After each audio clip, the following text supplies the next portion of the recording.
Facilitating your first workshop can be rather scary, especially if you think that your first time has to be a quote-unquote short 1-hour workshop with multiple exercises. But you can actually start your facilitation journey with something that's much easier and much shorter. In this video, we're gonna share with you a 15-minute micro workshop that you can run during any meeting, and we're gonna walk you through it step by step.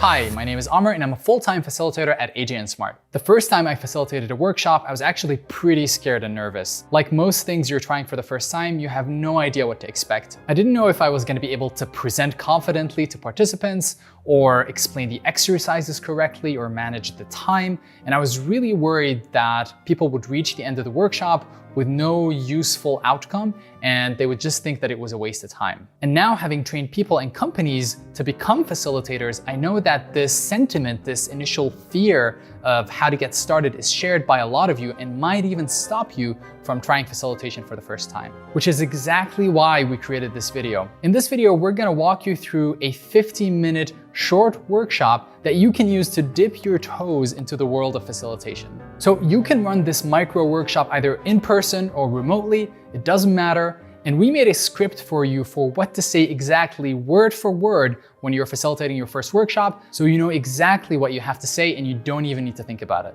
And if you're running this micro workshop remotely, we put together a Miro template for you. And Miro is the app that we always use at AJ & Smart to deliver workshops remotely. And it's really easy to get started with. And we even created separate onboarding videos for both you as a facilitator and your participants. So you literally have everything you need to run your first micro workshop, including what to say, the tools to use, and how to get started using those tools. The link to all those resources is in the description box below. And if you have any questions about running this workshop, make sure to leave them in the comments. And also, we'd like to know what's stopping you from running your first workshop, so let us know in the comments as well. So the 15-minute micro workshop that we're gonna go over today is called Note and Vote. So the Note and Vote workshop is made up of just 2 exercises, noting and voting. But these 2 exercises are at the heart of every great workshop, and they are 2 exercises that you should really master before moving on to bigger and more complex workshops. At AJ & Smart, we use the Note and Vote micro workshop all the time,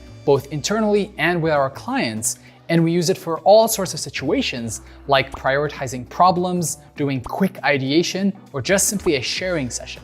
And the Note and Vote micro workshop is really great for so many reasons. For one, it's super efficient. And in 15 minutes, it can get done what usually would take 2 hours with traditional brainstorming. And it's also great because everything is captured and noted down on paper or on a digital whiteboard. And it ensures that everyone has a voice and gives their input, and it has no bias because everything is anonymous as well. So if you're running this workshop in person, the setup is very, very simple. All you need is a stack of sticky notes for everyone, a bunch of Sharpies for everyone to write on.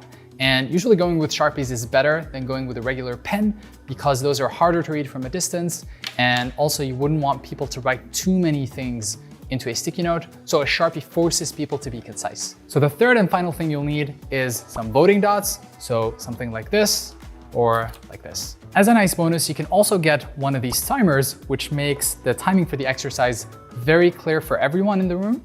But you could also use your phone if you don't have one of these. And so because everyone knows how to use sticky notes and Sharpies and voting dots, we won't go too much into that. And we're gonna focus for the rest of the video on how to do this workshop remotely. But all the steps that we're gonna go through apply just as well to an in-person workshop, with the only difference being that you're moving physical sticky notes as opposed to moving them on a computer. So let's jump into Miro.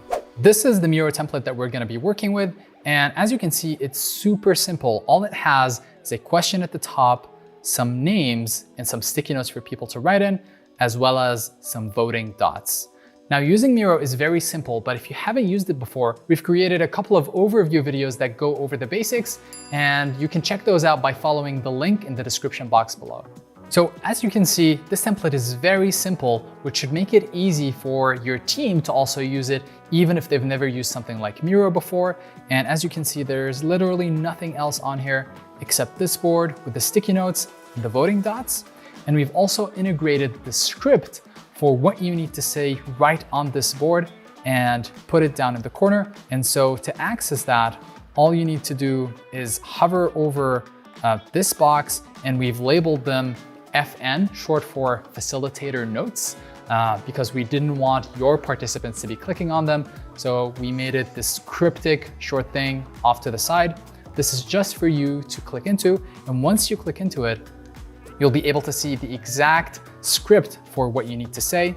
And it's broken into 3 steps. So FN0 is just a list of things that you need to know before you run the workshop. And you can even delete this before you share the link with your team. And then Facilitator Notes 1 is the exact script of what you need to say during the workshop. And FN2 is the rest of that script. So I've created an example board that I'll show you here, which has the steps of the exercises. And let me walk you through the script that we've prepared here. So starting with the first one, which is just the preparation, this goes over how to use this script. And it says that everything in between these asterisks that starts with Facilitator Notes, that's something that is a note intended for you, and you shouldn't actually say this to your participants. And that's exactly what this note says. And then we have a checklist for you for preparing the board. So for this template that we have right here, you can see that it has a question at the top, which is how can we attract more customers? Now you can replace that with a question that's relevant for your meeting. And you should definitely replace the names at the top with the names of the people in your team. And all of that is captured in the checklist. So before you share the board, make sure you replace the question, update the names, and you should practice reading out the script at least 1 time so that you're comfortable with it before you run this exercise. Also, feel free to adapt it if you feel like the language doesn't come out naturally for you. And this is something that's very important for a facilitator. You should really be comfortable with your script for facilitation so that everything comes out naturally and you're not tripping over words that are unnatural or sound weird to you. So that's it for Facilitator Notes 0. That's just the prep step. So before we go into the script, let me show you what the exercise is all about. So as you can see here, it's this very simple board, but I've duplicated it multiple times just to simulate the progression of this exercise. So it starts with a bunch of empty sticky notes for everyone in the team, and you have an area here to the side that is hidden in the beginning because we will only get to this step later. And so the first thing you should do is update the question at the top and the names to reflect the names of your team. And if you need to add any more columns or take out a few, you do all of that before the actual workshop so that the board is just ready for you to get started. And this workshop is really made up of 2 steps. First, everyone writes answers to the questions individually, and this is called working together alone. So you're all together in either a conference call or in a physical space, and everyone has some time to think to themselves. So you put 5 minutes on a timer and maybe play even some background music, and everyone is writing sticky notes. There's no discussion happening. Everyone gets some thinking time to themselves. And when the timer is up, that's when we move on to the next step, which is the voting. Now, instead of discussing things, because after you're done with the first step, you're gonna have a large collection of sticky notes and ideas to go through, and it would be very slow to start tackling these randomly and individually. So what you do instead is you use some red voting dots, and those represent your voice and everyone in the room. So everyone would get a number of red dots. So in this case, in this template, we've gone for 3 dots per person. And after the timer for ideation is up, you take everyone to the voting area and you tell them, all right, everyone has 3 dots to vote. And to vote, we simply take a red dot and place it on a sticky note, and each person can vote for the ideas that they wish to prioritize. And after we're done voting, then we're gonna look at all the ideas. So let me show you how this looks in practice. So once you started the ideation, we'll have people writing on the board. And so for example, to answer the question of how can we attract more customers, someone like Annabella would have ideas like, maybe we create a YouTube channel, or maybe we run ads on Facebook, or maybe we organize a meetup for people in our industry, or create a blog, or show our office life on Instagram. So everyone would write down their ideas while the timer is running. And then after the timer runs out, you take everyone's names and you delete them. And you delete all of the empty notes as well. So you can look just at the ideas with nothing else getting in the way. After you're done, you can just select all of these sticky notes and quickly rearrange them into a grid so everyone can start looking at them in preparation for the next step, which is the voting. So now that we have a sorted collection of sticky notes, we move on to the voting, and you tell everyone that they have 3 dots to vote on. And after everyone is done voting, you take all the sticky notes that got voted on and you put them in a separate area and you rearrange them according to the number of votes that they got. So you end up with a pyramid like this, because chances are only a few ideas will get simultaneous votes from everyone, and you'll have a bunch of ideas that got 1 vote each. And so that's really it for this exercise. You will have gone from no ideas about how to tackle a particular issue to having gathered ideas from the entire team and then quickly voted on which ideas should be prioritized. And when you end up with this list, you can start discussing only the top ideas for the rest of your meeting. And so within 15 minutes, you will have introduced people to the exercise, then introduced Miro, and had everyone ideate on the board, then vote on it, and you will have a prioritized list of ideas to go through, all in 15 minutes instead of taking hours to get to the same place if you didn't run a workshop. So now that you know how the exercise works and what it's about, let me show you a quick overview of the script that we have written for you. So what you would do with your team is exactly what we just did in this video, which is first introduce the idea. So you would say something like, for today's meeting, I thought it would be great for us to try a popular ideation technique called Note and Vote. And Google and other big companies use this a ton to make ideation much faster while also giving everyone space to think. So now you're getting people excited about the exercise. And this is really important whether you're doing this in person or remotely, and especially if you're doing it remotely, because you're asking people to use this new digital whiteboard app, which might cause a little bit of friction. So it's good to excite people up front about the idea. And you also say this whole exercise should take us around 10 to 15 minutes rather than the 2 hours it would take us to get to the same place without it. After that, you introduce Miro to your team, and this is all before you've shared the link with them. So you say, since we're doing it all remotely, we're gonna have to use an app to run this workshop, and it's very simple, it's very easy. I have a quick overview video to share with you, and we have a super short video that goes over the basics that you can share with your team, so you don't even have to do the explaining yourself, but you can also do it that way if you prefer. And after you've done that, that's when you share the link to the Miro board with everyone. So then we have a note that says, after everyone has watched the video and has the Miro link, that's when you introduce the board and the exercise on Miro. And we have a facilitator note to bring everyone to you. Now, what this means is bringing everyone so that they're looking at the same thing that you are on the Miro board. And we go over this in our facilitator basics, which is a video that's made specifically for you as a facilitator. This is separate from the video that goes over the basics for everyone in the team, because you as a facilitator need to know a few additional features to be able to facilitate a workshop remotely and have it be a great experience for everyone. And so what you would say here is something like, so now that we've seen how all this works, we're ready to jump into the exercise. I've set up a very simple board. It's just what you see here. And each of us have 2 columns of sticky notes to write ideas in. And you also say, I'll set a timer for 7 minutes. That way you get some space to think.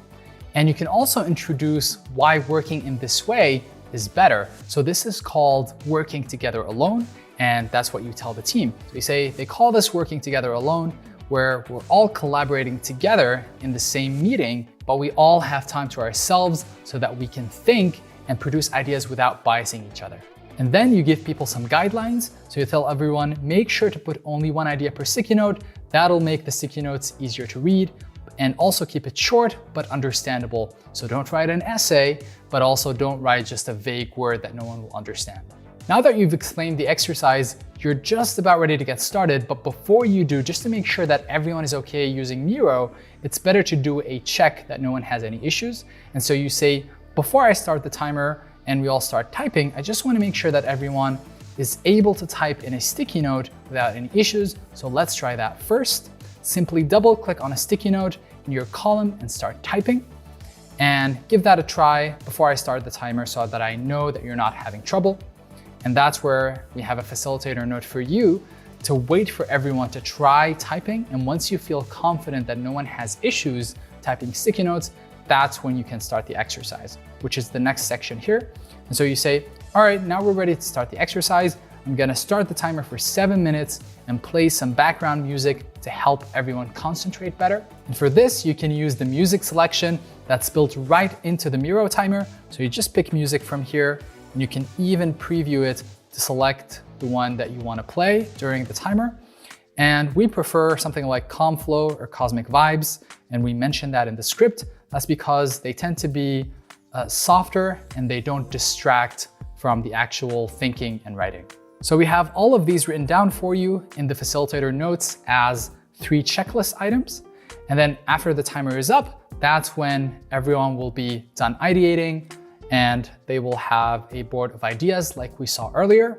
And what you do in this step is just remove the names from the top so that everything is anonymous. You delete the empty sticky notes. You can even ask your team to help, and you sort the sticky notes so that they are in a grid instead of these massive gaps between them. And that's the end of the second script. And what you see here at the bottom is to move on to FN2, which is Facilitator Notes 2.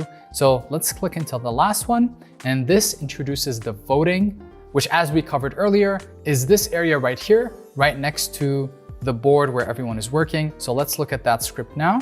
This is where you introduce the concept of voting, because most people are used to just discussing ideas in a brainstorming session.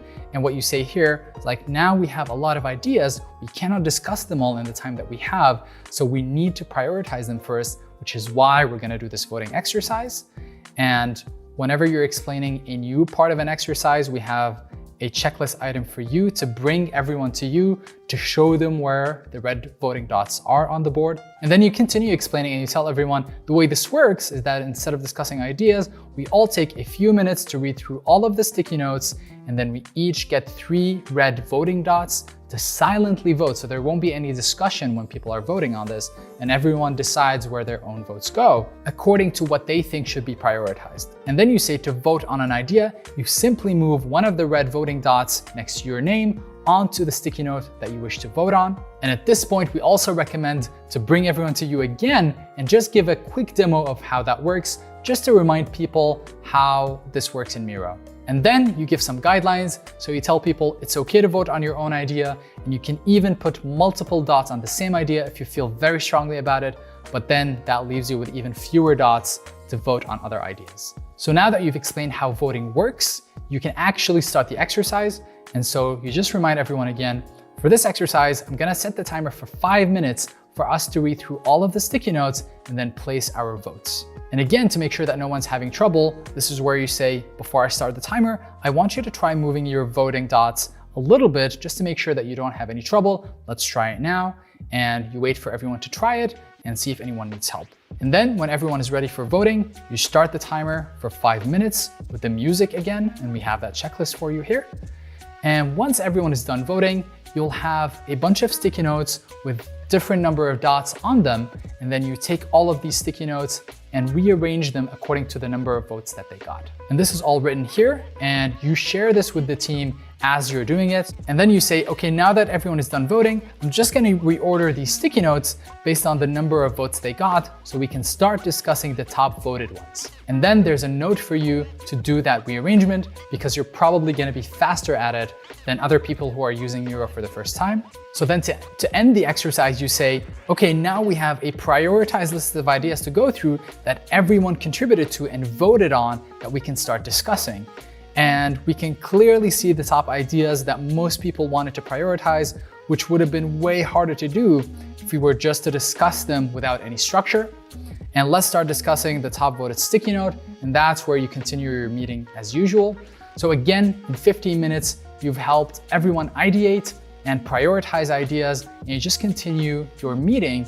And by doing that, you will have facilitated your first micro workshop. And after you've done a few of these, you'll feel a lot more confident about running larger workshops, which have multiple steps with note and vote as one of the steps in that workshop. And as you can see in the script, it says this is the end of this micro workshop to let you know that this is the end. You just resume your meeting talking about the top voted ideas. So I hope you found this video helpful, and I hope that it helps you overcome the initial fear of facilitating your first workshop and giving you all the resources you need to get started. So please let us know in the comments if this was helpful for you, or if you have any questions about how to conduct this workshop. And to get all of the resources we mentioned in this video, including the word-by-word script for what to say, and the Miro template, and the onboarding videos, both for your participants as well as the facilitator basics, make sure to click the link in the description box below. So if you enjoyed this video, please give it a like. And if you're interested in videos around facilitation and workshops, then make sure to subscribe and hit the bell icon. Thank you and see you next time. Hi, my name is Amr and I'm... Perfect. Micro workshop. Yeah, cool. Good. I can say one sentence without tripping, sometimes. And for all the resources, including the script for what